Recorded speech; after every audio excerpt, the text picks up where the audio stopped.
오늘 우리 같이 보실 하나님의 말씀은 로마서 8장 30절입니다. 신약성경 250페이지에 있습니다. 로마서 8장 30절 말씀입니다.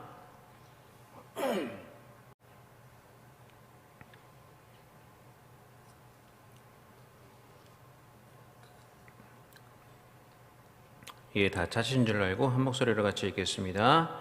또 미리 정하신 그들을 또한 부르시고 부르신 그들을 또한 의롭다 하시고 의롭다 하신 그들을 또한 영화롭게 하셨느니라. 아멘. 지금까지 몇 시간에 걸쳐서 오늘 본문에서 말하고 있는 부르신 자들을 의롭다고 하신다라는 그 의미가 무엇인지에 대해서 성경 말씀과 또 웨스트민스터 신조의 말씀을 토대로 여러분들에게 설명을 드리고 있습니다. 그러나 비단 오늘 본문에서 뿐만 아니라 바울은 로마서 전반에 걸쳐서 우리의 구원은 하나님의 전적이고 주권적인 은혜의 사역이라는 사실을 계속해서 강조를 하고 있습니다. 이렇게 하나님의 전적이고 주권적인 은혜를 우리 구원에 있어서 그런 하나님의 은혜를 강조하는 것이 바로 우리 개혁주의 구원론의 핵심이자 가장 성경적인 구원론이라고 할 수가 있습니다. 자, 그런데 이렇게 전적이고 주권적인 하나님의 구원 사역의 핵심에는 전가라는 그러한 개념이 자리를 잡고 있습니다.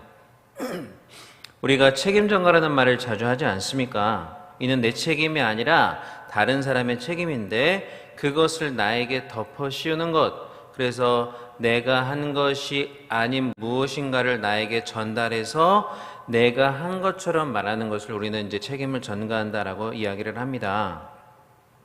그런데 이것은 이제 구원론에서도 비슷한 개념으로 적용이 됩니다. 그러니까 내가 하지 않은 것을 나에게 전달해서 내가 한 것처럼 여겨주시는 것이 바로 전가이기 때문이죠. 우리 힘으로는 절대로 달성할 수 없는 구원에 필요한 의를 그리스도께서 우리를 대신해서 이루어 주시고 그 그리스도의 의를 우리의 의다라고 그렇게 여겨주시고 우리의 의로 삼아주시는 것이 바로 의의 전가입니다. 그리고 이러한 그리스도의 의의 전가 때문에 우리는 아무 공로가 없지만 그럼에도 의인이라고 인정받고 구원받게 되는 것입니다. 자, 그런데 사실 우리가 구원받는 전체 과정을 살펴보면요, 이 그리스도의 의의 전가가 있기 전에 두 번의 또 다른 전가의 사건이 있었습니다. 그러니까 총 세 번의 전가 사건이 있게 되는 것이죠. 그래서 그것을 우리가 삼중 전가라고 말씀을 드릴 수가 있는데 오늘은 그것에 대해서 잠깐 말씀을 드리고자 합니다. 첫 번째 전가 사건이 무엇이냐면요, 우리 인류의 조상인 아담의 죄가 그의 전 후손에게 전달되는 그러한 전가되는 사건이 첫 번째 전가 사건입니다. 첫사람이자 인류의 대표였던 아담은 선악과를 따먹으면 정녕 죽을 것이다 라고 말씀하신 하나님의 준엄하신 명령에도 불구하고 사탄의 유혹에 빠져서 선악과를 따먹고 죄를 범하였습니다. 그런데 이 죄는요, 아담 개인 차원의 죄가 아니었습니다.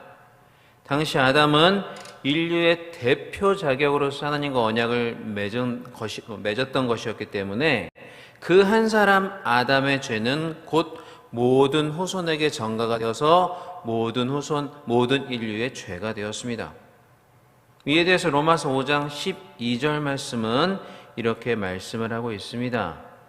그러므로 한 사람으로 말미암아 죄가 세상에 들어오고 죄로 말미암아 사망이 들어왔나니 이와 같이 모든 사람이 죄를 지었으므로 사망이 모든 사람에게 이르렀느니라. 방금 읽은 말씀을 보시면 한 사람 아담의 범죄로 인해서 죄가 세상에 들어왔는데 그것을 아담 한 사람의 범죄라고 하지 않고 모든 사람의 죄를 범하였다라고 말씀을 하고 있습니다. 이것을 이제 우리는 전가라는 개념으로 이해할 수 있는 것이죠. 아담의 죄가 그 남자의 씨를 통해서 후손에게 전가가 되기 때문에 이 아담의 죄는 곧 모든 후손들의 모든 인류의 죄가 되는 것입니다. 그래서 아담 이후에 모든 인류, 저와 여러분을 포함한 모든 인류는 태어나면서부터 이 아담이 지었던 죄, 우리가 원죄라고 하죠. 그 원죄를 가지고 태어나는 것입니다. 한마디로 모든 인간은 죄인으로 태어난다는 것입니다. 그래서 시편 기자는요, 내가 죄악 중에서 출생하였고 어머니가 죄 중에서 나를 잉태하였다라고 시편 51편에서 고백하였던 것입니다. 시편 51편 5절 말씀입니다. 내가 죄악 중에서 출생하였으며 어머니가 죄 중에서 나를 잉태하였나이다. 예수님께서 성령으로 잉태가 되신 것도 바로 이러한 이유 때문이었습니다. 남자의 씨를 통하면 원죄를 가지고 태어나실 수밖에 없기 때문에 예수님은 남자의 씨를 통해서 잉태되실 수가 없으셨던 겁니다. 만약에 그런 방법으로 잉태가 되셨다면은 인류의 죄를 대신하실 하나님의 흠없고 죄 없는 어린 양의 사명을 감당하실 수가 없으셨을 것입니다. 한마디로 우리의 구세주가 되실 수 없으셨을 것이라는 말이죠. 그렇기 때문에 이렇게 우리를 구원하시기 위해서 우리와 동일한 성정을 가진 인간이 되시면서 동시에 죄가 없는 분으로 태어나시는 방법은 동정녀 탄생뿐이었던 것입니다. 이 예수님의 동정녀 탄생이 우리 구원에 있어서 이렇게 중요한 의미를 갖는 것입니다. 우리나라 박혁거세나 고주몽 신화를 보면요, 이제 그들이 아래서 태어났다는 것을 강조를 합니다. 이는 그들이 한 나라를 세울 만큼 범상치 않은 인물이기 때문에 태어난 방식도 그렇게 범상치 않게 태어났다는 것을 강조하기 위해서 이제 그들은 다른 사람과 달리 아래서 태어났다라고 말하는 것이죠. 그런데 이제 예수님의 동정녀 탄생은 그런 의미가 아닌 것이죠. 우리 예수님의 동정녀 탄생은 단지 그분이 하나님의 아들이니까 일반인들과는 다른 특별한 방법으로 태어났다는 것을 보여주기 위한 하나의 도구적인 장치가 아닙니다. 동정녀를 통해서 탄생하셔야만 우리의 구세주가 되실 수가 있기 때문에 예수님께서는 그렇게 태어나신 것입니다. 우리 구원의 문제에 있어서 동정녀 탄생이 이렇게 중요하기 때문에 사도신경에도 동정녀 마리아에게서 나시고 라는 그런 내용이 포함이 되어 있는 것이고요. 우리는 매주일마다 그것을 우리의 신앙의 고백으로 고백하면서 그렇게 암송하는 것입니다. 자, 이처럼 첫사람 아담의 죄가 그의 모든 후손에게 전달되는 것이 바로 첫 번째 전가 사건입니다. 자, 그리고 두 번째 전가 사건이 있었는데요. 그것은 그러한 우리 모든 죄인이 된 인류의 죄가 이제 예수님에게 전가되는 사건이 바로 두 번째 전가 사건입니다. 자, 이에 대해서 베드로 사도는 다음과 같이 말씀을 하는데요. 베드로전서 2장 24절에는 이렇게 기록이 되어 있습니다. 친히 나무에 달려 그 몸으로 우리 죄를 담당하셨으니, 자, 그 몸으로 우리 죄를 담당하셨다라고 되어 있는데요. 이것을 표준 세번역 성경으로 보니까 그는 우리 죄를 자기 몸에 몸소 지시고서라고 그렇게 기록이 되어 있습니다. 그러니까 이것을 오늘 우리식의 표현대로 한다면 그는, 즉 예수님은 우리의 모든 죄를 자신에게 전가하시고 라는 표현으로 우리가 바꿔볼 수 있을 것 같습니다. 아담의 범죄로 인해서 그의 모든 죄가 그의 모든 후손에게 전가됨으로써 모든 인류는 태어날 때부터 죄인으로 태어났습니다. 또 그렇게 원죄를 가지고 태어난 인간은 죄를 짓는 성향도 가지고 태어나는 것이기 때문에 원죄를 가지고 태어날 뿐만 아니라 살아가면서 한평생 동안 무수히 많은 죄를 범하게 됩니다. 그것을 우리는 이제 자범죄라고 하는데요. 스스로 지은 죄라고 해서 자범죄라고 합니다. 자, 그러니까 한 사람만 해도 그가 원죄로 태어난 데다가 평생 지은 모든 자범죄를 다 합치면 정말 양적으로 얼마나 많은 죄를 짓고 질적으로도 얼마나 흉악무도한 죄들을 많이 지었겠습니까? 그런데 모든 사람의 죄를 범하여 하나님의 영광에 이르지 못하는 상태가 되었다라고 성경은 말하고 있습니다. 한 사람만의 죄만 해도 그렇게 양적으로 많고 흉악무도한데 모든 사람의 그 죄의 집합체라는 것을 생각을 해보면 그것은 어떠하겠습니까? 그렇기 때문에 이러한 인류의 죄의 문제를 해결한다는 것은 사실상 불가능에 가깝습니다. 아니, 불가능하다고 봐야 될 것입니다. 그런데 인간으로서는 불가능했던 이 일을 바로 예수님이 가능하게 해 주신 것입니다. 하나님께서 구원하시기로 작정하신 그 택하신 모든 사람들의 죄를 예수님께서 자기에게 옮기시고, 즉 전가하시고 그 죄값을 치르기 위해서 우리를 대신해서 십자가에서 죽으심으로써 불가능해 보였던 인류의 죄의 문제, 특별히 우리 택자들, 신자들의 죄의 문제를 해결하신 것입니다. 사실 이게 이해가 되는 일이라고 할 수가 있겠습니까?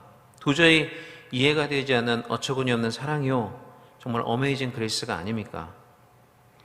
그래서 로마서 5장에서 바울은 이런 이해되지 않는 하나님의 사랑을 다음과 같이 말하고 있습니다. 로마서 5장 7절과 8절인데요. 의인을 위하여 죽는 자가 쉽지 않고 선인을 위하여 용감히 죽는 자가 혹 있거니와 우리가 아직 죄인 되었을 때에 그리스도께서 우리를 위하여 죽으심으로 하나님께서 우리에 대한 자기의 사랑을 확증하셨느니라. 의인이나 선인을 위해서 죽는 사람은 그래도 간혹 있을 수 있지만 죄인을 위하여 대신 죽을 사람은 없다라는 거죠. 그런데 예수님께서는 흉악한 죄인인 저와 여러분, 우리들을 위해서 우리의 모든 죄를 자신에게 전가하사 대신 지시고 우리를 위해서 가장 흉악한 방법으로 죽는 길을 자발적으로, 그것도 가장 기쁜 마음으로 자발적으로 선택을 하신 것입니다. 정말 그야말로 어처구니 없는 사랑이요, 어메이징 그레이스라고 할 수밖에 없는 주님의 사랑인 것이죠. 자, 그리고 세 번째 전가 사건이 지금껏 말씀드렸던 그리스도의 의, 그렇게 해서 예수님께서 획득하신 그리스도의 의를 우리에게 값없이 전가해 주심으로써 우리를 의롭다고 하시는 그리스도의 의의 전가 사건입니다. 그리고 그러한 그리스도의 의의 전가로 인해서 우리는 의로운 자라고 여겨져서 아무 공로 없지만 그럼에도 구원을 받게 된 것입니다. 오늘 이렇게 간략하게 말씀드린 이 삼중 전가의 사건이 보여주는 것은 구원 문제에 있어서 인간이 하는 것이라고는 죄를 짓고 죄를 더하는 것뿐이다. 그렇기 때문에 이 문제에 대해서는 단 1%의 공헌도 할 수 없는 무능한 자들이 바로 우리 인간들이라는 사실입니다. 그리고 우리의 구원은 전적이고 주권적인 하나님의 사역이며 어처구니 없는 사랑과 놀랍고 놀라운 은혜의 결과라는 사실입니다. 제가 이 새벽에 이렇게 좀 어려울 수도 있는 교리적인 내용을 계속해서 여러분들에게 말씀드리고 있는 이유는 이러한 것들을 우리가 바로 알 때 하나님의 은혜가 얼마나 크고 놀라운지가 바로 드러날 수 있기 때문입니다. 그래서 우리로 하나님께 감사하고 하나님의 그 크신 놀라운 은혜에 감격하여 정말 그의 합당한 영광을 하나님께 돌리며 살아갈 수 있도록 권면드리기 위해서입니다. 또한 이 땅에서 어떤 역경과 시련과 환난을 만난다 할지라도 절대로 빼앗길 수 없는 이 구원의 감격과 또 감사로 인해서 그것들을 능히 넉넉하게 감당할 수 있도록 그렇게 하기 위해서입니다. 바라기는 하나님의 이 놀라운 은혜의 진리들을, 하나님께서 이 놀라운 은혜의 진리들을 우리로 바르게 깨닫게 해주시기를 이 시간 간절히 축원합니다. 그래서 이 은혜에 합당한 종으로서 우리가 한평생 주님을 위해서 살아갈 수 있게 되기를 바랍니다. 그러한 저와 여러분이 될 수 있기를 시간 주님의 이름으로 간절히 축원합니다. 예, 기도하겠습니다. 하나님 아버지 감사합니다. 우리의 고단한 몸을 깨우시고 이 새벽에 하나님께 이렇게 예배드리고 기도할 수 있는 귀한 시간을 주심을 감사를 드립니다. 또한 귀한 말씀을 통해 우리에게 귀한 깨달음과 은혜를 주심을 감사를 드립니다. 우리를 위해 베푸신 삼중 전가 사건을 통하여 주님의 은혜가 얼마나 놀랍고 위대한지를 다시 한번 깨닫게 해주심을 진심으로 감사를 드립니다. 이 은혜에 합당한 자로 우리가 한평생 살아가게 하여 주시옵소서. 주의 은혜로 인하여 기쁘고 즐거워하고 감사하고 감격하는 그러한 삶을 살아가게 하여 주시옵소서. 죽도록 헌신하는 삶을 살아가는 그 은혜에 합당한 영광을 한평생 하나님 앞에 온전히 돌려드리는 삶을 살아가는 우리가 될 수 있도록 주님 함께하여 주시옵소서. 또 하나님 아버지, 이 시간 주님 앞에 나올 때 빈손으로 나오지 아니하고 귀한 예물 드린 믿음의 권속들이 있습니다. 여러 제목으로 드린 귀한 예물들을 주님께서 기뻐 받아주시고 천배 만배의 축복으로 갚아주시며 하늘 곳과 늘려 쌓을 것이 없도록 부어주시는 놀라운 주님의 축복을 우리가 맛보며 경험하며 살아가게 하여 주시옵소서. 또한 귀한 예물들이 쓰이는 곳마다 주님의 영광만이 드러나게 하여 주시옵소서. 감사하며 이 모든 말씀 우리 주 예수님 이름으로 기도하옵나이다. 아멘. 하늘에 계신 우리 아버지여, 이름으로 기억임을 받으시오며 나라의 마옵시며 뜻이 하늘에서 이루어진 것 같이 땅에서도 이루어지이다. 오늘날 우리에게 양식을 주옵시고 우리가 우리에게 죄 지은 자를 사하여 준 것 같이 우리 죄를 사하여 주옵시고 우리를 시험에 들게 하지 마옵시고 다만 악에서 구하옵소서. 대개 나라와 권세와 영광이 아버지께 영원히 있사옵나이다. 아멘. 이 시간 우리 다 같이 기도하겠습니다. 먼저 우리 교회와 담임 목사님을 위해서 같이 합심하여 기도해 주시기를 바랍니다. 특별히 오늘 여러 차례 말씀을 전하시는 우리 담임 목사님, 하나님께서 붙잡아 주시고 체력을 허락하여 주시고 능력의 말씀 선포하실 수 있도록 성령께서 강하게 붙잡아 주시고 역사해 주시기를 위해서 기도해 주시기를 바랍니다.